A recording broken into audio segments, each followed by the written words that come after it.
महारो राजस्थान का वक्त हुआ। नमस्कार, मैं रविंद्र सिंह आपके साथ और बीकानेर की ब्रेकिंग न्यूज से शुरुआत करते हैं, जहां नोखा से यह बड़ी खबर है। गैस सिलेंडर में धमाका हो गया है। एसी और फ्रिज में भरने वाले सिलेंडर में ब्लास्ट हुआ है, यानी एसी और फ्रिज में जो गैस भरी जाती है जिस सिलेंडर से, उसमें ब्लास्ट हो गया है बीकानेर के नोखा में। और इस हादसे में एक युवक के गर्दन और शरीर पर चोटें आई हैं। पुलिस ने ट्रैफिक रोककर लोगों को हटाया है। धमाके से 100 मीटर दूर तक सिलेंडर के टुकड़े बिखर गए।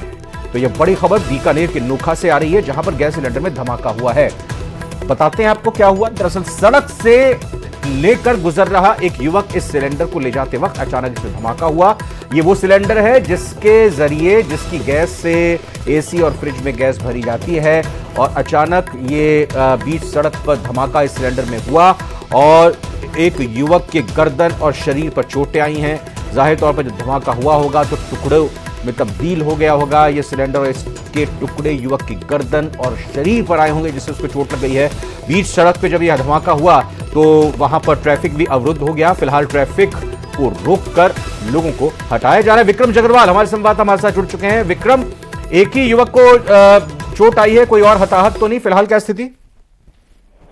देखिए, एक युवक को जो चोट आई है, लेकिन जो पुलिस प्रशासन है उसकी मुस्तैदी के चलते जो है ये पूरा रास्ता रोक दिया गया था। और जिस क्षेत्र में ये घटना हुई है, नवली गेट क्षेत्र है नोखा का, वहाँ आमतौर पर बस स्टैंड है और काफी सारी भीड़ रहती है, लेकिन पुलिस ने दोनों तरफ से ट्रैफिक को रोककर और जो है लोगों को बचाया है। और ये बड़ी लापरवाही की बात है कि एक सड़क के किनारे इस तरह से जो ये रेफ्रिजरेटर्स और एसी में जो गैस भरी जाती है उसके जो सिलेंडर है वो बड़ी मात्रा में रखे हुए थे और इसके कारण से ये विस्फोट हुआ। फिलहाल जो है फायर ब्रिगेड की टीमों ने उस पर पानी डालकर ठंडा किया है और उसके मालिक को भी बुलाया गया है, और पुलिस जो है वो पूरा जो सिलेंडर्स हैं उन्हें वहां से हटवा रही है। जी, शुक्रिया विक्रम आपका इस ब्रेकिंग न्यूज पर जानकारी देने के लिए।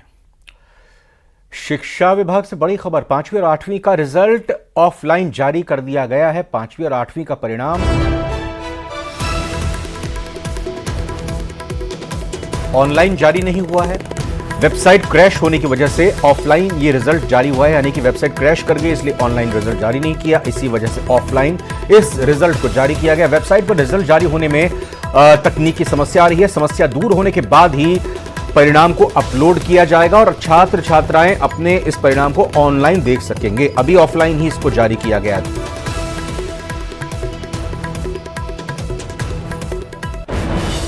अजमेर के किशनगढ़ से बड़ी खबर, जहां नकबजनी की वारदात में शामिल फौजी समेत 4 लोग गिरफ्तार कर लिए गए हैं। मदनगंज थाना इलाके की पुलिस ने स्पेशल टीम की मदद से यह खुलासा किया है। सतपाल फौजी 100 से ज्यादा वारदात में शामिल रहा है। झुंझुनू निवासी विकास शर्मा, हरियाणा निवासी विक्रमजीत सिंह और जितेंद्र को गिरफ्तार किया। बदमाशों से कार और 15 से 16 लाख के आभूषण बरामद किए गए हैं।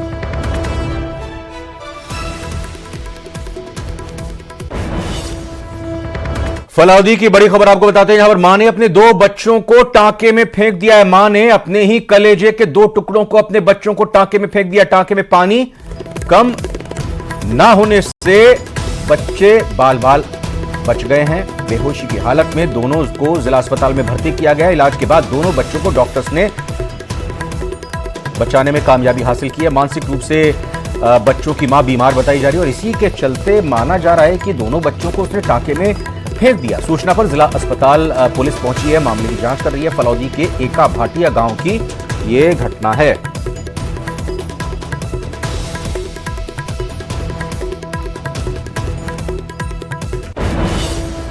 यूपी, बिहार और झारखंड समेत अन्य राज्यों से गरीब तबके की नाबालिग लड़कियों को शादी के नाम पर बेचे जाने के मामले में अब परत दर परत कई चौंकाने वाले खुलासे हो रहे हैं। माना जा रहा है कि जैसे जैसे जांच आगे बढ़ेगी, न केवल कई चेहरे बेनकाब होंगे बल्कि कई और पीड़ित बालिकाओं की भी जानकारी सामने आएगी।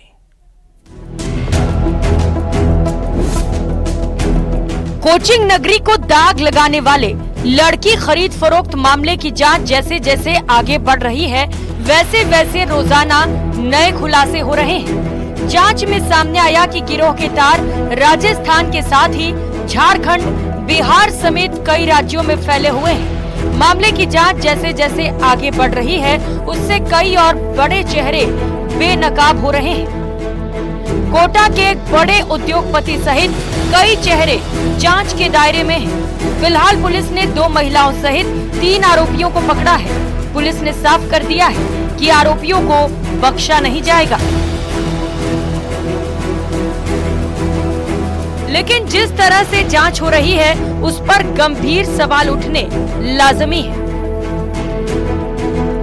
सरगना और महिला आरोपी पर हल्की धाराएं क्यों लगाई? आरोपियों के खिलाफ कड़ी कार्रवाई क्यों नहीं की गई? दूसरी बंधक लड़कियों को अब तक दस्तयाब क्यों नहीं किया? गौरतलब है कि बिहार, झारखंड समेत कई राज्यों से गरीब तबके की नाबालिग लड़कियों को नौकरी के नाम पर लाकर कोचिंग नगरी में बेच दिया जाता है। गिरोह के सदस्य गरीब परिवारों को टारगेट बनाते हैं। नौकरी का झांसा देकर लड़कियों को लाया जाता है। जंगल में फंसी लड़कियों का शोषण किया जाता है। भागने की कोशिश पर जान से मारने की धमकी देते हैं। गरीब नाबालिग लड़कियों के खरीद फरोख्त मामले में ऐसे कई चौंकाने वाले खुलासे हुए हैं जिसको सुनकर आपकी रूह कांप जाएगी।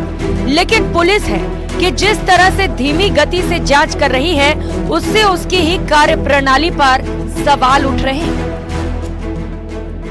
बताया जा रहा है कि 10 से 15 साल की इन नाबालिग बालिकाओं को दुल्हन के वेश में सजा दजा कर और आरोपियों के सामने पेश किया जाता था और 2 से 5 लाख रुपए में सौदा किया जाता था। बाल कल्याण समिति के संज्ञान में आने के बाद अब इस मामले में कई और चौंकाने वाले खुलासे हो रहे हैं। कोटा से न्यूज 18 राजस्थान के लिए ओम प्रकाश मारू। प्रदेश के 2 अलग अलग शहरों से आग लगने की खबर सामने आई है। आग लगने के बाद अफरा तफरी मच गई। पहली तस्वीर आपको कोटा की दिखाएंगे जहां पर एक टेंट हाउस के गोदाम में आग लगी। दूसरी तस्वीर चित्तौड़गढ़ की है जहां एक और कंटेनर में आग लगी। आग लगने के बाद रोड पर सड़क पर लंबा जाम लग गया। दरअसल जलेसर से बैटरियों से भरा हुआ कंटेनर अंकलेश्वर की ओर जा रहा था। उस दौरान गंगरार हाईवे पर कंटेनर में अचानक आग लग गई। आग लगने पर ड्राइवर ने गाड़ी से उतरकर जान बचाई। आग धीरे धीरे बढ़ती चली गई जिससे पीछे खड़े एक ट्रक में भी आग लग गई। वो भी उसकी चपेट में आ गया। झुंझुनू में चारागाह भूमि से अतिक्रमण हटाने गई राजस्व टीम को बैरंग लौटना पड़ा। टीम आबूसर पंचायत के दुर्जनपुरा, अणगासर और आबूसर गांव में चारागाह भूमि से जाब्ते के साथ अतिक्रमण हटाने गई, लेकिन ग्राम सेवक छुट्टी पर होने के कारण करीब 4 घंटे के बाद यह टीम वापस लौट गई। इससे पहले भी करीब 4 महीने पहले 18 फरवरी को टीम अतिक्रमण हटाने गई थी, लेकिन ग्राम सेवक और सरपंच के द्वारा सहयोग नहीं करने पर टीम वापस लौट गई। पंचायत प्रशासन की ओर से टीम को न तो जेसीबी उपलब्ध हुई, न मजदूर उपलब्ध कराए गए और किसी भी तरह के अन्य संसाधन मुहैया नहीं कराए गए।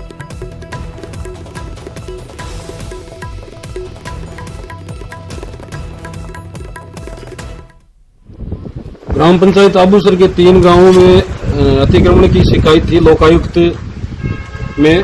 तो उसका अतिक्रमण हटाने के लिए 7 सदस्य राजस्व की टीम थी, तहसीलदार जी के नेतृत्व में, और भारी पुलिस जाब्ते के साथ आए थे। लेकिन ग्राम पंचायत ने संसाधन उपलब्ध नहीं कराए। एक लोडर आया था और उसकी भी वो अतिक्रमियों के डर से उसकी पाइप फट गई। फटने के बाद में अभी हम वापस लौटना पड़ रहा है बारी। हम पुलिस जाब्ते के साथ 10 लोगों की राजस्व टीम, जिसमें पटवारी, गिरगांव, मैं तहसीलदार और मैं खुद उपस्थित था। हम सुबह जल्दी यहाँ पर आ गए। पुलिस जाब्ता भी मौजूद है। फिर आने पर पता लगा कि ग्राम के अधिकारी जो हैं फिर से छुट्टी पर चले गए हैं। तो हमने बीडीओ साहब को सूचित किया, माननीय उपखंडाधिकारी महोदय को सूचित किया और उपखंडाधिकारी ने फिर एडिशनल वीडियो को मौके पर भेजा। साथ गए भी, लेकिन वो भी संसाधन की व्यवस्था कर नहीं पाए। एक लोडर बड़ी मुश्किल से कहीं से मंगवाया था, उसने शुरू किया भी था हटाना, लेकिन वो भी बहाना बनाकर उसको खराबी का चला गया और लौट के नहीं आया। तो बार बार यूँ होता है कि संसाधनों के अभाव में और पंचायत की इच्छा शक्ति के अभाव में बहुत ही बेदखली नहीं हो पा रही है। डूंगरपुर के दोवड़ा थाना इलाके में एक प्रेमी युगल के इंटरकास्ट मैरिज के बाद परिजन और समाज के लोग उन्हें जान से मारने की धमकी दे रहे हैं। पीड़ित नवविवाहित जोड़े ने अपने बुजुर्ग दादा दादी के साथ कलेक्ट्रेट पहुंचकर कलेक्टर से सुरक्षा और न्याय की गुहार लगाई है। इतना ही नहीं, नवविवाहित जोड़े के शादी या किसी अन्य समारोह में भी शामिल होने पर धमकियां दी जा रही हैं। फिलहाल पुलिस पूरे मामले की जांच में जुट गई है।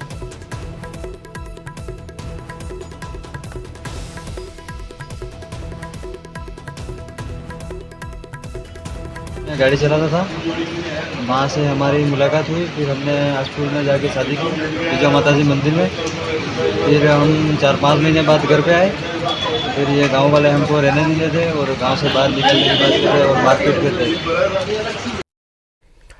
अजमेर से खबर है, जहां पर एक नवविवाहिता ने अपने एक परिचित पर जबरन शारीरिक संबंध बनाने के लिए मजबूर करने का बड़ा आरोप लगा दिया है। आरोप यह भी है कि ऐसा ना करने पर उसे बदनाम कर जान से मारने की धमकी दी जा रही है। और पुलिस की माने तो एक पीड़िता ने थाने में शिकायत दर्ज कराई है कि उनके पिता के साथ कलर पेंट का काम करने वाले एक व्यक्ति से उसका संपर्क हुआ।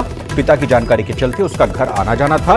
इस दौरान उसने उसके साथ कई बार शारीरिक संबंध बनाए, लेकिन अब उसकी शादी कहीं और हो गई है। इसके बावजूद वो उसे शारीरिक संबंध बनाने के लिए मजबूर कर रहा है। सीमाना इसके हिसाब से पेश हो गई। महिला ने रिपोर्ट लिखाई थी। मेरे पिताजी कलर पेंट का काम करते हैं, उनके साथ एक लड़का काम करता था, तो पिताजी के साथ उसका घर आना जाना हुआ। उस वजह से मुझे उससे जानकारी होगी, उसके और मेरे बीच में संबंध बन गए। अब मेरी शादी कहीं दूसरी जगह हुई है, लेकिन ये लड़का शादी के बाद भी मेरे साथ जबरदस्ती शादी संबंध बनाने के लिए परेशान कर रहा है, तो ब्लैकमेल कर रहा है। राजस्थान हाईकोर्ट ने देश भर में बढ़ रही आसमानी आफत के कारण हीट वेव से हो रही मौतों पर खुद संज्ञान लिया है। हाईकोर्ट ने केंद्र सरकार और राज्य सरकार से हीट वेव से हो रही मौतों पर नोटिस भेजकर 1 जुलाई तक जवाब तलब किया है। हाईकोर्ट ने तेज गर्मी से बचाव और चिकित्सा व्यवस्था को दुरुस्त कर पूरी रिपोर्ट भी तलब की है।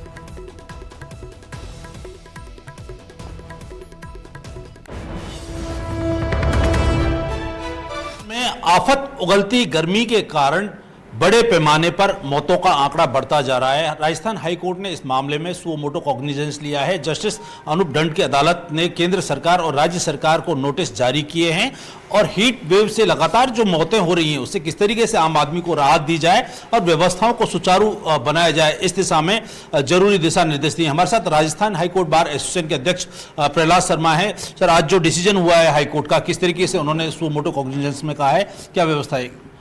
अपने राजस्थान उच्च न्यायालय के माननीय न्यायाधिपति श्रीमान अनूप दंड साहब ने बड़ी सहृदयता से एक अच्छे हाईकोर्ट जज होने का परिचय देते हुए कि इस तापमान में, भारी तापमान से जो बीमारियां हो रही है और बीमारी से जो लोग मर रहे हैं, जिनकी जानें जा रही है, उन लोगों के लिए एक एडवाइजरी तुरंत प्रभाव से जारी करे, पूरे राज्य में अलर्ट जारी करे कि और मीडिया के माध्यम से, रेडियो के माध्यम से और अखबारों के माध्यम से या सोशल मीडिया के माध्यम से सारी जनता को इसका अलर्ट जारी किया जावे। साथ ही माननीय उच्च न्यायालय ने सड़कों पर और भीड़ भाड़ में जो लोग इकट्ठे होते हैं वहाँ पे छाया की और पानी की व्यवस्था करने के भी दिशा निर्देश जारी किए हैं।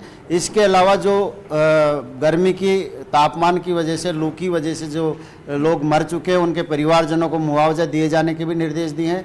साथ ही जो मजदूर वर्ग है, उस मजदूर वर्ग के, श्रमिक वर्ग की और रिक्शा चालक वगैरह की व्यवस्था के लिए उन्होंने ये डायरेक्शन दिए हैं कि जहाँ से ये गुजरते हैं, जहाँ भी ये रहते हैं, सड़कों पे काम कर रहे हैं या और भी कहीं जैसे मजदूर वर्ग काम कर रहा है, उनके लिए कैरी की छाछ, ठंडे पानी की व्यवस्था, ORS के पैकेट्स, इन सब चीज़ों की व्यवस्था की जाए जिससे कि उनका गर्मी से बचाव हो सके। साथ ही ये भी निर्देश दिए हैं आज्ञात्मक श्रेणी में कि उनके 12 से 3 बजे तक उनको रेस्ट दिया जाए, उनको काम में नहीं लिया जाए।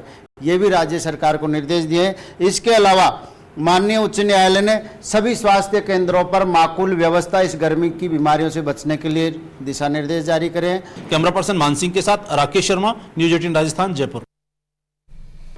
झुंझुनू से बड़ी खबर, ब्रेकिंग न्यूज है। किडनी कांड में एक बड़ा अपडेट आ रहा है। पीड़ित महिला ईद बानो जयपुर रेफर की गई हैं। डॉक्टरों और प्रशासन की टीम भी उनके साथ मौजूद है। SMS मेडिकल कॉलेज में अब महिला मरीज का इलाज होगा। कलेक्टर चिन्मयी गोपाल ने परिवार से बातचीत की है। समझाइश पर परिवार इलाज के लिए राजी हो गया। ACS शुभ्रा सिंह भी मामले को लेकर बेहद गंभीर हैं और अब इस मामले में जो पीड़ित महिला हैं, जिनका इलाज धनखड़ अस्पताल में हुआ था, जिनकी गलत किडनी डॉक्टर धनखड़ की तरफ से निकाल ली गई थी, अब उनको SMS में भर्ती किया गया, जयपुर लाया गया, शिफ्ट किया गया, वहां पर उनका इलाज हुआ।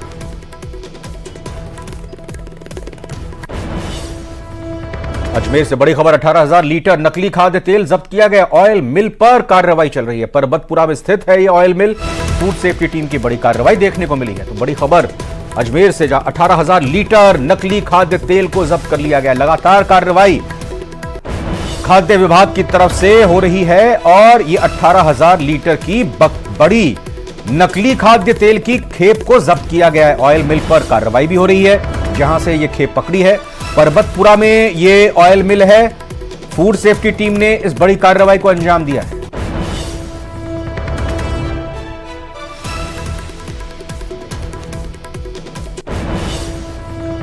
और भीषण गर्मी की वजह से पंडित धीरेन्द्र शास्त्री की जयपुर में होने वाली कथा कार्यक्रम स्थगित हो गया है। पहले यह कार्यक्रम 30 मई से 1 जून तक होना था। हालांकि अब यह कार्यक्रम कुछ दिन बाद होगा। कार्यक्रम रद्द होने की जानकारी बागेश्वर दरबार के प्रमुख पंडित धीरेन्द्र कृष्ण शास्त्री ने दे दी है। उन्होंने वीडियो जारी कर अपील की है कि कोई भी भक्त जयपुर ना पहुंचे ताकि उन्हें कोई परेशानी ना हो। उन्होंने जयपुर के मंदिरों की जय जयकार करते हुए कहा कि कार्यक्रम कुछ दिन बाद होगा, जिसकी जानकारी भक्तों को दे दी जाएगी। आपको बता दें कि पंडित धीरेन्द्र शास्त्री के सानिध्य में होने वाले 30 जून से 1 मई 3 दिवसीय हनुमंत कथा का आयोजन अब इस महीने के लिए कुछ दिनों के लिए स्थगित कर दिया गया। हर दिन कोई एक खास मेहमान यहाँ पहुंचे। गुलाबी नगरी जिसे कहा जाता, गोविंद देव भगवान की, गोविंद जी की नगरी, खोले के हनुमान जी की नगरी जयपुर राजस्थान में 3 दिवसीय जो श्री हनुमान कथा थी 30, 31 मई और 1 जून तक, उस कथा को प्रशासन के साथ में संवाद होने के बाद में उनके निवेदन को मानते हुए इस कथा को अभी स्थगित कर दिया गया है। कालांतर में जब भी समय मिलेगा हम बहुत ही जल्दी जयपुर आवेंगे और कथा को करेंगे। और फिलहाल एक छोटे से ब्रेक का वक्त हुआ है। आप तुरंत बने रहिए न्यूज़ 18 राजस्थान के साथ।